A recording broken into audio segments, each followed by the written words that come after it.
ரெண்டு சைடும் நல்லா வெந்துருச்சு. இப்போ நம்ம எடுத்துக்கலாம். அவ்வளோதான். சுவையான முட்டை குழப்பினார் ரெடி. கடாய் நல்லா ஹீட் ஆயிடுச்சு. இப்போ நம்ம வந்து எண்ணெய் சேர்த்துக்கலாம். கடாயில் உளுத்தம்பருப்பு, கடலைப்பருப்பு இதெல்லாம் போட்டு காய்ச்சிக்கலாம். கடுகு நல்லா வெடிச்சிருச்சு. இப்போ நம்ம வந்து கருவேப்பிலை சேர்த்துக்கலாம்.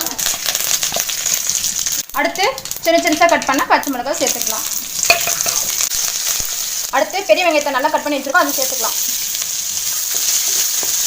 இப்போ முட்டை நல்லா ஒரு 4 முட்டை உடைச்சு ஒரு கிண்ணத்தில் சேர்த்துக்கலாம். இப்போ சால்ட் இப்போ கொஞ்சமாக சேர்த்துக்கலாம். 4 முட்டையை நல்லா பீட் பண்ணி வச்சுருக்கோம். இப்போ இதில் வந்து கொஞ்சமாக வந்து நம்ம மாவு வந்து ஆட் பண்ணி வச்சுக்கலாம். இதை வந்து நல்லா மிக்ஸ் பண்ணிக்கலாம். எனவே வந்து நம்ம வெங்காயத்தில் வந்து சால்ட்டு சேர்த்துட்ருக்கோம், அதனால நீங்கள் வந்து கொஞ்சமாக சேர்த்துக்கிட்டா போதும்.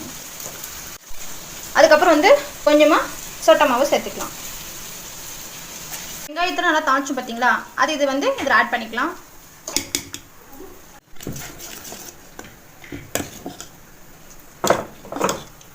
இப்போ வந்து பார்த்தீங்கன்னா குழிப்பணியாரம் கல் வந்து ஹீட் ஆகிடுச்சு நல்லா. ஸோ இப்போ நம்ம வந்து எண்ணெய் ஆட் பண்ணிக்கலாம். இதில்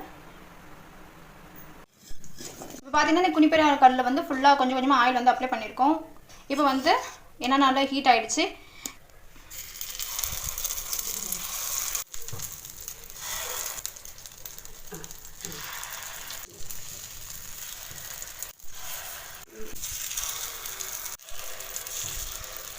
இப்போ அது மேலே வந்து இன்னும் கொஞ்சம் எண்ணெய் ஆட் பண்ணிக்கலாம். ஸோ அப்போ தான் வந்து திருப்பத்துக்கு ஈஸியாக நல்லாயிருக்கும்.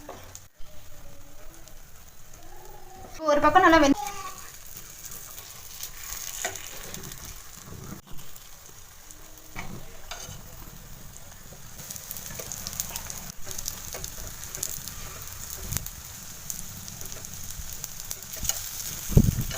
இப்போ ரெண்டு சைடும் நல்லா வெந்துருச்சு. இப்போ நம்ம எடுத்துக்கலாம். அவ்வளோதான்.